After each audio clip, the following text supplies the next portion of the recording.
Hello বন্ধুরা, আজকে করব নিরামিষ বাঁধাকপির ঘন্ট। নিয়েছি বাঁধাকপি আর নিয়েছি কয়েকটা আলু। এই দিয়ে আজকে নিরামিষ বাঁধাকপির ঘন্ট করব। আমি কিভাবে করি শুরু থেকে শেষ পর্যন্ত দেখবেন। মশলার জন্য নিয়েছি আদা বাটা, জিরে গুঁড়ো, ধনে গুঁড়ো, শুকনো লঙ্কা গুঁড়ো। এটা এখন জল দিয়ে ভিজিয়ে দেব। ভিজে থাকলে মশলাটা ভালো হয়।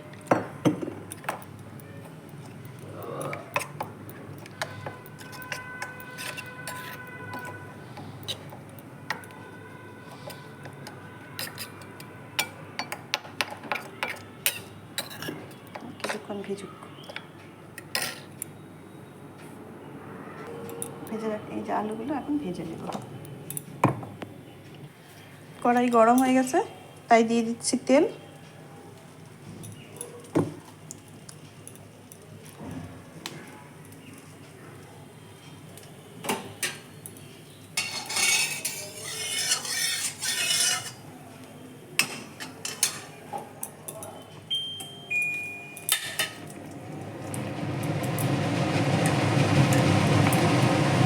এখন আলুগুলো ভেজে নেব।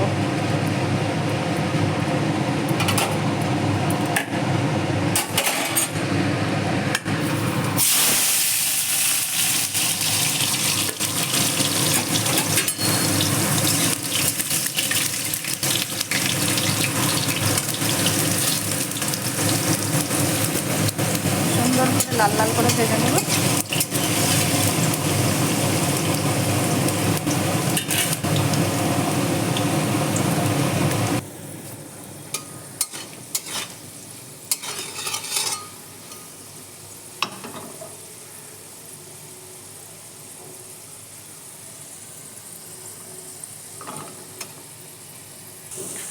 হ্যালো বন্ধুরা, আমার আলু ভাজা হয়ে গেছে। এবার আলুগুলো তুলে নেব। এখন ওই তেলে দিয়ে দিচ্ছি একটা শুকনো লঙ্কা,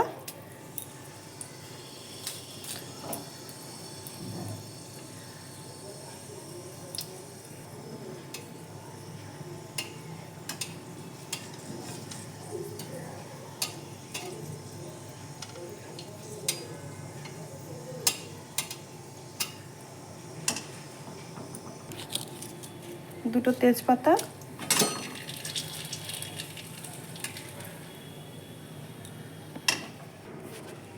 আর সামান্য কালো জিরে।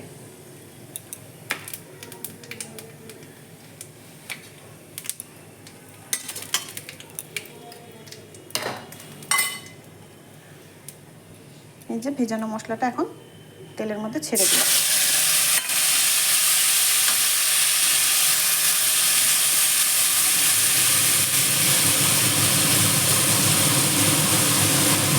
মশলাটা ভালো করে কষানো হয়ে গেলে বাঁধাকপিগুলো দিয়ে দেবো এর মধ্যে। মশলাটা ভালো করে সুন্দর করে কষতে হবে। মশলা থেকে যেন কোনো মশলার আদার কাঁচা গন্ধ না থাকে। এখন দিয়ে দিচ্ছে হাফ চামচ হলুদ,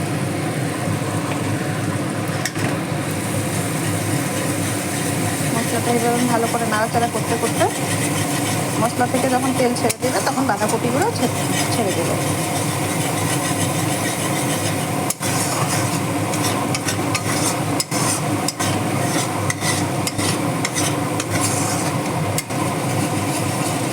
গুঁড়ো মশলা তো বেশিক্ষণ ভাজতে হয়।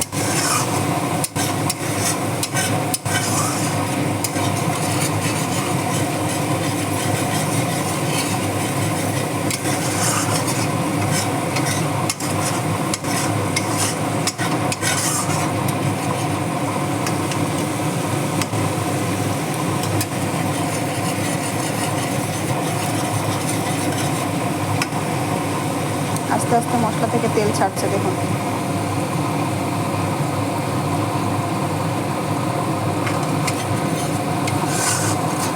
মশলা থেকে তেল ছেড়ে দিচ্ছে। এখন কেটে ধুয়ে রাখা বাঁধাকপি দিয়ে দেবো।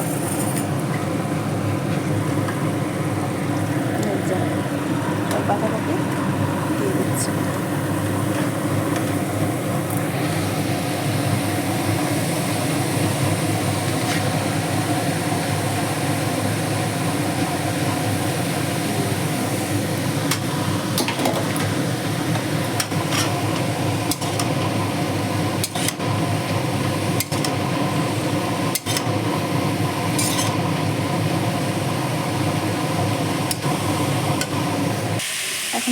1 চামচ লবণ,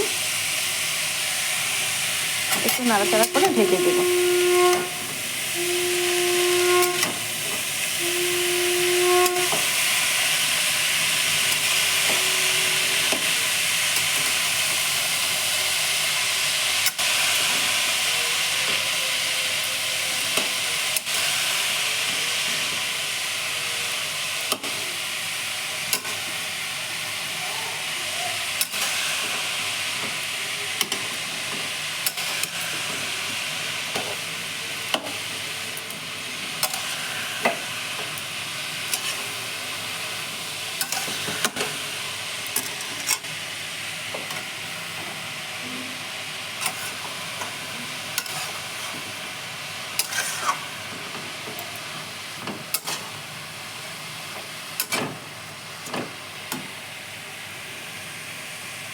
এখন কিছুক্ষণের জন্য ঢেকে দিলাম, বাঁধাকপিটা যেন তার সেদ্ধ হয়ে যায়।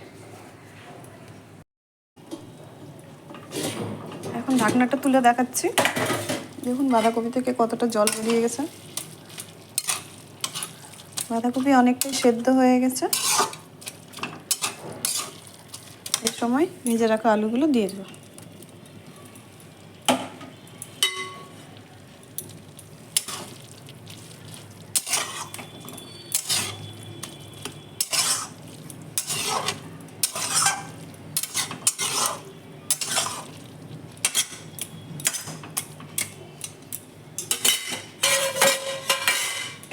কিছুক্ষণ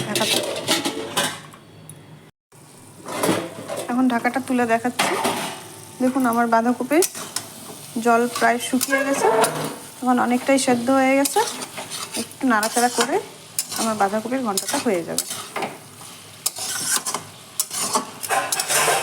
একদম অল্প উপকরণে খুব সহজেই